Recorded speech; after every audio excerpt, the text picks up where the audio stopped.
For more videos right choice India ఛానల్ను ఇప్పుడే subscribe చేయండి మరియు గంట సింబల్ను ప్రెస్ చేయండి.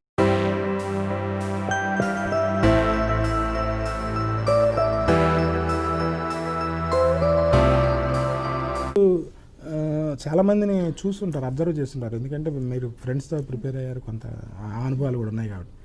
ఫెయిల్ అయ్యే వ్యక్తులు ఎలాంటి కారణాలతో ఎక్కువ మంది ఫెయిల్ అవుతున్నారంటారు? సీరియస్గా ప్రిపేర్ అవుతూ కూడా ఫెయిల్ అవుతున్నారు కొంతమంది. వాళ్ళు ఏ కారణాల వల్ల? Basically most of the times నేను చూసింది ఏంటంటే అండి, they waste lot of time on things like okay topic మీద చాలా టైం వేస్ట్ చేస్తూ ఉంటారు. లైక్ ఒకే టాపిక్ మీద 10-15 పుస్తకాలు చదువుతూ ఉంటారు. It's not required. ఒక టాపిక్ మీద మీరు కొంతవరకు చదువుకుని ఒక decent level of knowledge gain చేస్తే చాలు. మీరు ఏ టాపిక్ మీద పిహెచ్డీ చేయట్లేదు ఇక్కడ. ఎందుకంటే time is very crucial here.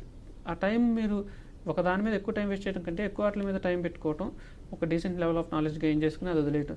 ఎందుకంటే మీరు చెప్పినప్పుడల్లా పక్కన వాళ్ళు ఇంకో కొత్త పాయింట్ చెప్తారు, ఇది ఎక్కడ చదివామంటే ఇంకో పుస్తకం పేరు చెప్తారు. మళ్ళీ ఆ పుస్తకం కొని అదంతా చదవాలంటే 90% of the book is the repetition of the previous book. 10% of the ideas different ఉండొచ్చు.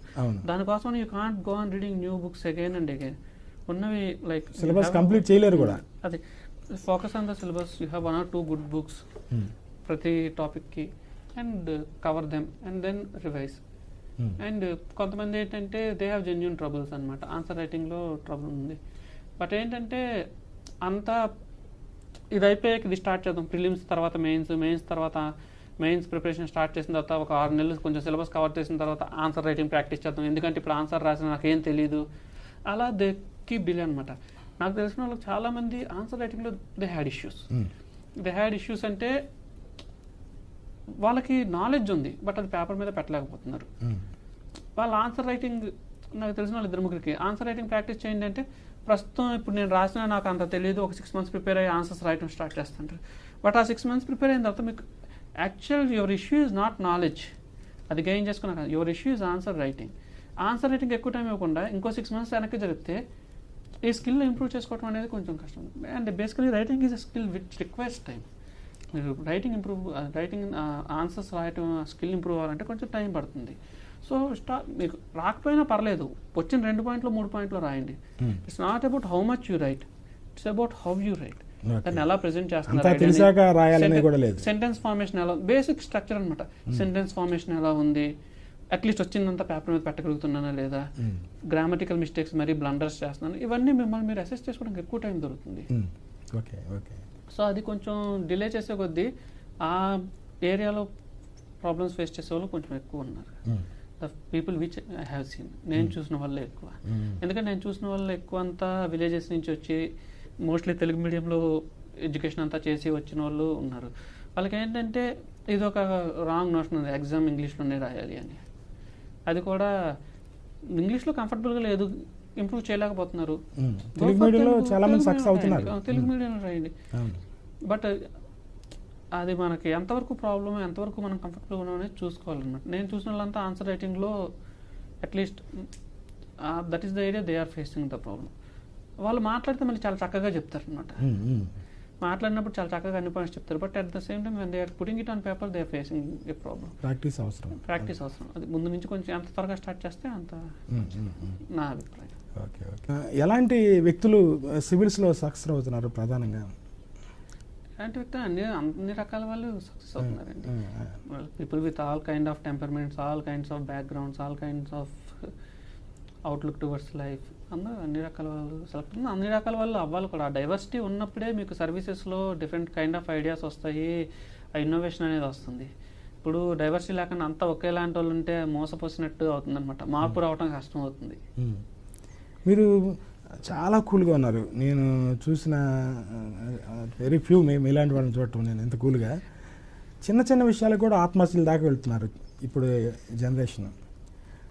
లక్షల మంది ఉద్యోగాల ప్రయత్నాల్లో కాంపిటేటివ్ ఎగ్జామ్స్ రాసేవాళ్ళు కానీ, వేరే పరీక్షలు రాసేవాళ్ళు కానీ ఒక చిన్న ఫెయిల్యూర్కి ఆత్మహత్యల దాకా వెళ్తున్నారు. అలాంటి వాళ్ళ కోసం మీరేం చెప్తారు? బేసికలీ నేను వాళ్ళ కోసం ఏం చెప్పదలుచుకోలేదండి, వాళ్ళ చుట్టూ ఉన్న వాళ్ళ కోసం చెప్తాను. ఏంటంటే మనకి చిన్న విషయాల్లో అనిపించేవి ఒక వ్యక్తి ఎప్పుడు తనకి చిన్నది అనిపించిన దానికోసం తన ప్రాణం తీసుకునే వరకు వెళ్ళండి. అదేంటంటే at the spur of the moment అది ఉండొచ్చు. బట్ ఏంటి దేర్ ఆర్ డిఫరెంట్ ఇష్యూస్, వాళ్ళ మైండ్ మీద వేయ చేసే ఇష్యూస్ చాలా ఉంటాయండి. పీపుల్ డిప్రెషన్కి లోన్ అవడానికి ఎప్పుడు ఒక కారణం కదా, రకరకాల కారణాలతో లోన్ అవుతూ ఉంటారు. మనం ఏంటంటే మనం మాట్లాడేటప్పుడు, చుట్టుపక్కల వాళ్ళు మాట్లాడేటప్పుడు కొంచెం ఎదుటి వ్యక్తిని గమనించి కొంచెం జాగ్రత్తగా మాట్లాడటం, అండ్ వాళ్ళని అనవసరమైన ప్రెజర్కి గురి కాకుండా చూడటం. అండ్ ఏ వ్యక్తి అయినా ఇంకో వ్యక్తితో పోలిస్తే నచ్చదండి. మీరు మంచిగా పోల్చినా చెడుగా పోల్చినా, నువ్వు వాడికంటే తక్కువ రా అంటే నన్ను తక్కువ చేస్తున్నాడు అన్న ఫీలింగ్ వస్తుంది. ఒకవేళ మీరు వాళ్ళకంటే బెటర్, నువ్వు వాడికంటే బెటర్ రా అంటే నాకు తెలుసు మళ్ళీ వాటితో పోల్చి నన్ను తక్కువ చేస్తున్నావా అన్న. ఏ వ్యక్తికి వేరే వాళ్ళతో పోల్చడం నచ్చదండి, especially if it's in negative way. So it's better to avoid. నువ్వు అలా చేసే వాళ్ళు ఇలా చేశారు, నీ ప్లేస్లో వాళ్ళు ఉంటే అలా చేసేవాళ్ళు. ఏంటంటే ఇది ఇలా జరుగుంటే ఇలా జరిగేదేమో, ఇలా జరుగుంటే ఇలా జరిగేదేమో. There are lot of possibilities. ప్రతి పాసిబిలిటీని పట్టుకుని బెస్ట్ పాసిబుల్ అవుట్కమ్ కావాలి నాకు ప్రతిసారి, నీ వల్ల కావట్లేదు అనటం కరెక్ట్ కాదండి. ఎందుకంటే ఇట్స్ నాట్ పాసిబుల్. అన్నీ అనుకున్నట్టు జరిగి అన్నీ లైక్ ఏ వ్యక్తి అయినా ఏ పని చేసినప్పుడు దానిలో సక్సెస్ ఆర్ ఫెయిల్యూర్ అనేది depends on a lot of factors. But ఒక వ్యక్తిని బాధ్యుని చేసి ఆత్మహత్య చేసుకునే వరకు ఇది చేయటం అనేది కాదు. ఎందుకంటే ఎగ్జామ్లో ఫెయిల్ అయ్యారని ఆత్మహత్య చేసుకుని ఎగ్జామ్లో ఫెయిల్ అయ్యేది ఆ టైంలో ట్రిగ్గర్ అండి. బట్ దానికి ఇంకా ప్రాబ్లమ్స్ ఉండొచ్చు. ఎగ్జామ్లో ఫెయిల్ అయితే చుట్టుపక్కల వాళ్ళు అవహేళన చేస్తారు, లేకపోతే ఎగ్జామ్లో ఫెయిల్ అయితే నాకు ఉద్యోగం లేకపోతే కుటుంబం గడవటం కష్టం అవుతుంది, ఇంట్లో ఆర్థిక ఇబ్బందులు ఉన్నాయి, లేకపోతే ఆరోగ్యానికి సంబంధించిన ఇబ్బందులు ఉన్నాయి, లేకపోతే సింపుల్ రీజన్ నా గర్ల్ ఫ్రెండ్ నన్ను కాదని వేరే వాళ్ళని పెళ్లి చేసుకున్నాను. రకరకాల రీజన్స్ ఉంటాయి. వాళ్ళు ఏంటంటే ఆ ఎగ్జామ్ సక్సెస్ అవడానికి వాళ్ళకి కెరీర్ కంటే కూడా దేర్ ఆర్ 100 డిఫరెంట్ రీజన్స్ అనమాట. అని ఉన్నప్పుడు మనం పక్కన వెళ్ళి ఇంక రాలేదు అయిపోయింది ఇంకేం చేస్తావు రేపటి నుంచి నీ జీవితం అంధకారం అన్నట్టు కాకుండా show them the alternatives they have. మనిషికి సగం సమస్యలు ఈ పోలికతోనే వస్తాయి. Give them the Gandhi example. చెప్పాను కదా, గాంధీ సౌత్ ఆఫ్రికా వెళ్ళడం ఒక లాయర్కి ఉద్యోగం చేసుకోవడానికి వెళ్ళలేదు, ఒక నాయకుడు అవుదామని వెళ్ళలేదు. బట్ తిరిగి వచ్చినప్పటికి నాయకుడు అవ్వాలి. పరిస్థితులు ఎప్పుడు ఎవరిని ఏం చేస్తాయో తెలియదు కదండి. ఉద్యోగం కోసం వెళ్ళారు గాంధీ. అదే అలాగే పరిస్థితులు అప్పటి వరకు కింద ఇందులో సక్సెస్ అవ్వలేదు, ఇందులో సక్సెస్ అవ్వలేదు, ఇందులో సక్సెస్ అవ్వలేదు అనుకున్న వాళ్ళు at a later part of life they became tremendously successful. ఈ సొసైటీ ఏదైతే సక్సెస్ అని డిఫైన్ చేస్తుందో ఆ డెఫినేషన్లో ట్రెమెండస్లీ సక్సెస్ఫుల్ అయిన వాళ్ళు, చిన్నప్పుడు స్కూల్లో మార్కులు రాలేదు, స్కూల్లో లాస్ట్ ర్యాంకులు వచ్చినాయి తన్నులు తిన్నోళ్ళు, they might be doing much better jobs than their class toppers. అలాంటి వాళ్ళు మీకు ఏమైనా తారసపడ్డారా?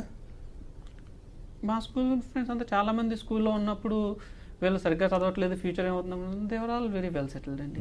నా ఎక్స్పీరియన్స్లో చాలామంది అసలు ఏం చదవట్లేదు, ఏమీ రాదు, within no time they learn things. Basically ఏంటంటే ఇది వచ్చినప్పుడు ఆ క్రంచ్ ఆఫ్ ద మూమెంట్లో టిప్పింగ్ పాయింట్కి వచ్చినప్పుడు జనాలు నేర్చుకుంటారండి. బట్ ఏంటంటే ఆ టైంలో వాళ్ళకి సపోర్ట్ కావాలి. అలా కాకుండా చివరి ఉన్న వాళ్ళకి మనం సపోర్ట్ ఇవ్వకుండా ఇంకొంచెం ముందుకు దోస్తే పడిపోతారు. ఓకే ఓకే, అంటే వాళ్ళ బలహీనత కాదు, చుట్టూ ఉన్న వాళ్ళ తప్పు కూడా ఉందంటారు ఇక్కడ.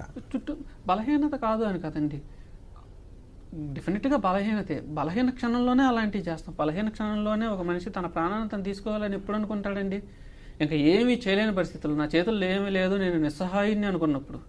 అంతేగాని ఏదైనా మార్చగలే బలం నాకుంది, ఇంత బలం నాకుంది అనుకున్నా మార్చడానికి ప్రయత్నిస్తా.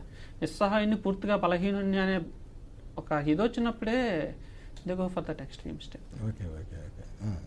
బట్ ఈవెన్ అదర్వైజ్ ఆత్మహత్యలు చేసుకుంటే అదే అని కాకుండా ఒక మనిషితో మాట్లాడేటప్పుడు అవహేళన చేస్తున్నట్టుగా కాకుండా ఒక మంచి టోన్తో, ఒక రెస్పెక్ట్ఫుల్ టోన్తో, making them feel important, making them they are as worth as others.